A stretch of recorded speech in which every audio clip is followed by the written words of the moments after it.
If you're marrying an Armenian guy, better be prepared to be eating red meat 5 out of 7 days a week. Everything in their diet seems to contain red meat, and barbecue is their preferred lunch and dinner. Now, to many households,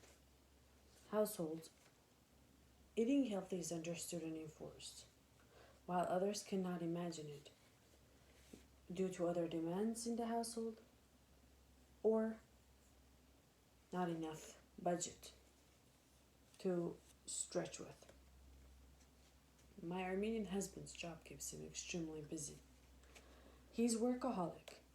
Most of the time, he tends to eat at his desk while working. So his lunch has to be to-go style of food.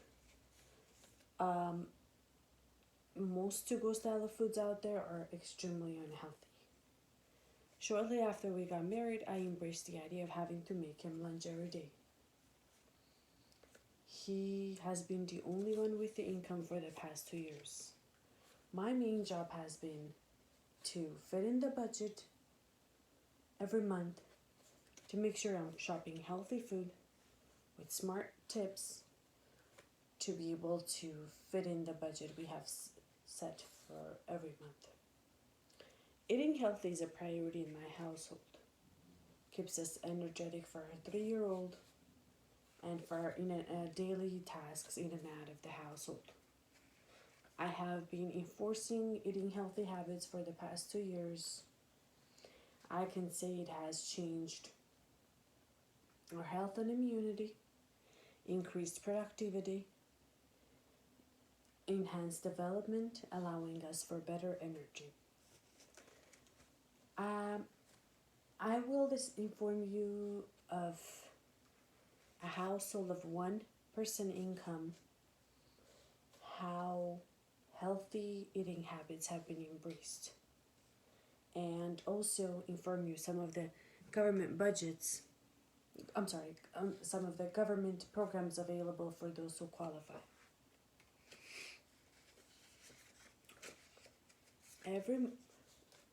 For every supermarket I shop from, I make sure I'm on their list to get magazines. Also I go in to punch in my number to make sure I take advantage of the discounts, and I make sure I take advantage of Amazon Prime that Whole Foods offers many discounts. That one's my favorite. Then what I try to do is I have to still maintain the meat in every meal I pretty much make. So what I try to do is I go for less expensive cuts of the meat. So for example, I go for chicken thighs instead of chicken breast. I buy them both organic, but of course thighs cost me less. Then for every meal I prepare, I make sure I have whole grains or beans with it, because that keeps you full longer. Then what I do is I always have mentally prepared myself ahead of time in the week. What's going to be for lunch, what's going to be for dinner. How I can utilize my cooked meal into a whole new meal for the following day.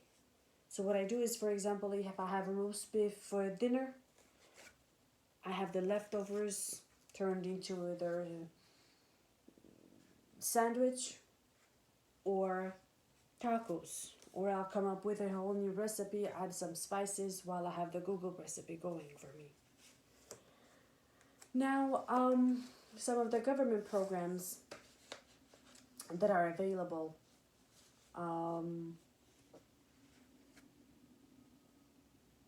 are the supplemental nutrition program and WEEK. But before I get to that, I'd like to wrap up the fact that my household consists of 2 adults, 1 toddler, based on an 80,000 year almost income just by my husband.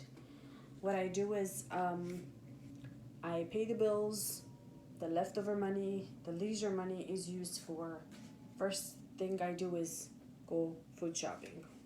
what I do is the flexibility of being a housewife, I get to run to the stores anytime I want.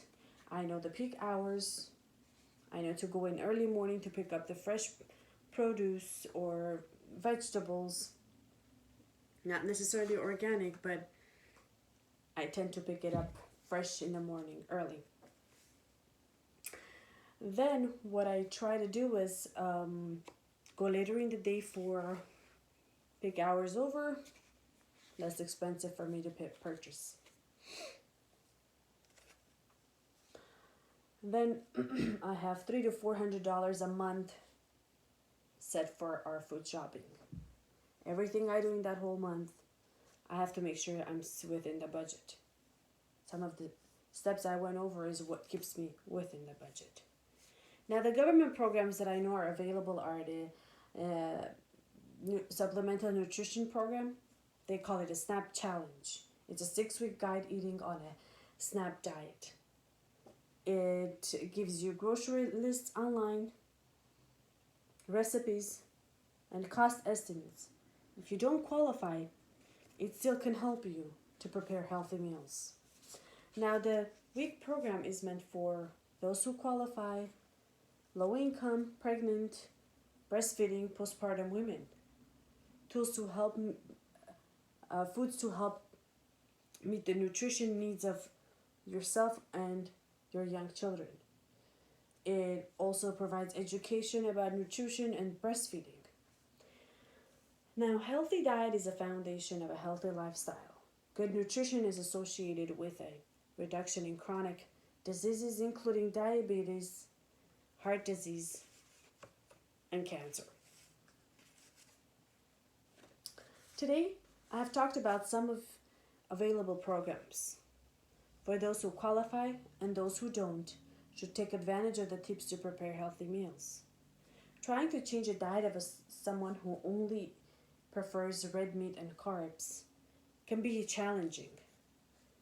But 60% of diet shift has been a true accomplishment for us. The next time you want to excuse yourself from eating healthy by saying, I can't afford it, please go on Google. Take advantage of the smart tips to accomplish healthy eating that will suit your budget. Remember, your health is priceless.